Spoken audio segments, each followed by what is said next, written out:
Hey guys, now we're going to be doing question 2 from the 2008 mock exam. I will be posting the link to this exam in the description below. We are on question 2. If you are wondering about question 1, go check out my previous video. So let's get into it. So utilizing utility maximization is a fundamental assumption in consumer theory. So all they're just asking for is just, hey, why do you buy stuff? Well, you want to be the maximum happy, right? And that's what consumer theory is. Why do you buy something? You buy something to be happy. Yippee. So explain what is meant by diminishing marginal utility.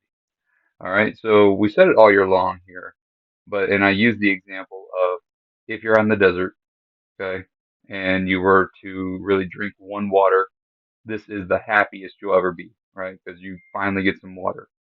Now, if you drink the second one, right, you're like, okay, this is good, right? You're happier because you're getting more water. But was it the same as the first one?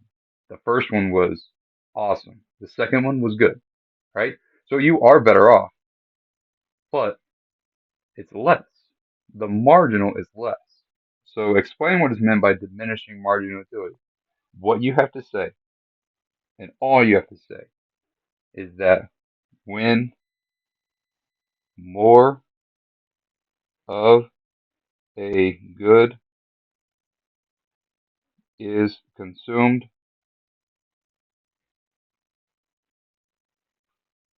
utility increases at a decreasing rate. So let me move this around here.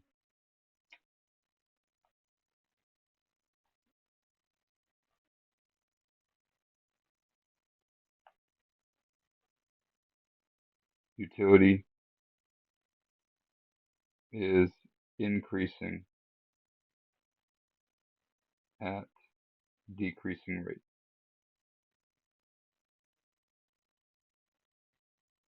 Okay. So that's what diminishing marginal utility is. When more of a good is consumed, utility is increasing at a decreasing rate. That's all you have to say for that one. B. Assume that a consumer buys only two goods, X and Y. What is the utility maximizing decision rule for the consumer in allocating total income to good X and good Y? All right. I want you to forget everything about this question. Okay. Remember when I said you were buying two goods? What should you be thinking of? If I was buying two goods, I need to be thinking about my marginal utility and the price. And I want to set these equal to each other. All right. So this should pop into your mind. And guess what the answer is? There you go. That's all you have to say there. That's it. What is the utility maximizing decision rule? This right here.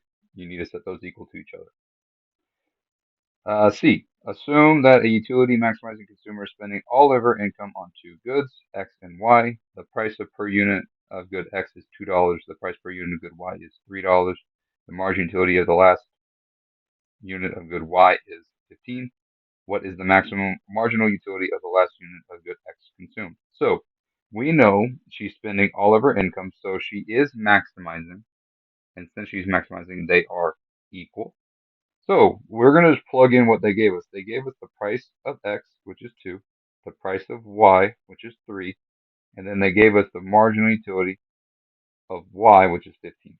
So MUX divided by 2, 15 divided by 3.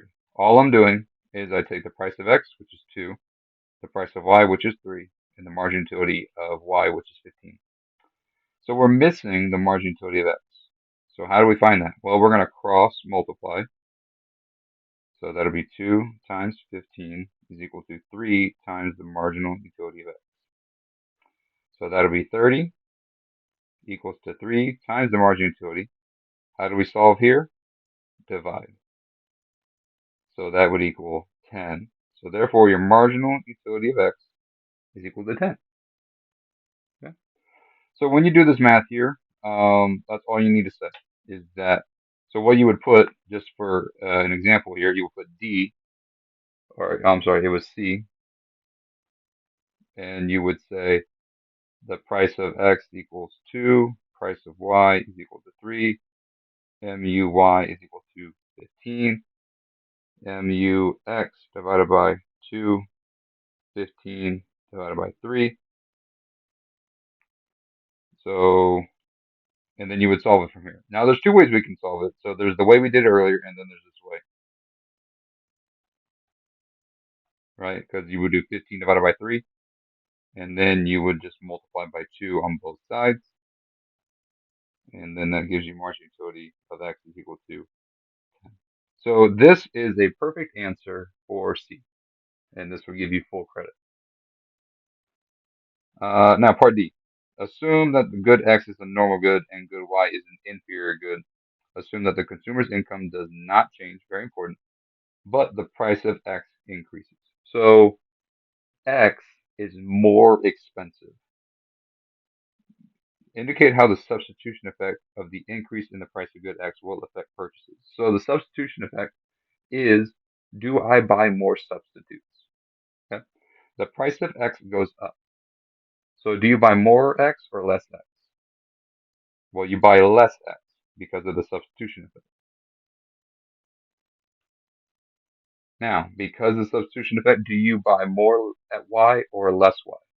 Well, if it's substitution, I buy less X, I have to buy more Y. All right, so that's all the substitution effect is do I buy more of the substitute or less of the substitute? Now, indicate how the income effect of the increase in the price of X will affect purchases of. So the income effect is basically, does this change my purchasing power? Okay, and it's a normal good. So think about it. If a normal good, if my income goes up, my demand goes up. If my income goes down, my demand goes down. So because the price of X goes up, right? What happened to your purchasing power? Your purchasing power goes down. So it is like your income goes down, basically. Because everything's more expensive, you have to buy less. So it's kind of like your income's going down. So if your income, in a way, is changing because of the price of X, your purchasing power goes down. Are you buying more X or less X? Well, X is a normal good.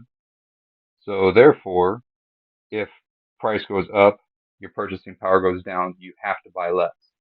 Now, Y is an inferior good, right? So again, because the price goes up, that affects your purchasing power. Purchasing power goes down. So if it's an inferior good and your purchasing power goes down, you can actually buy more of good Y because it's an inferior good. Okay, so that is all for question 2. Okay, so if you have any questions, please feel free to leave a comment down below. I'd be happy to look it over and help you out in any way I can. I will be moving on to question 3 in the next video. All right, you have a good day.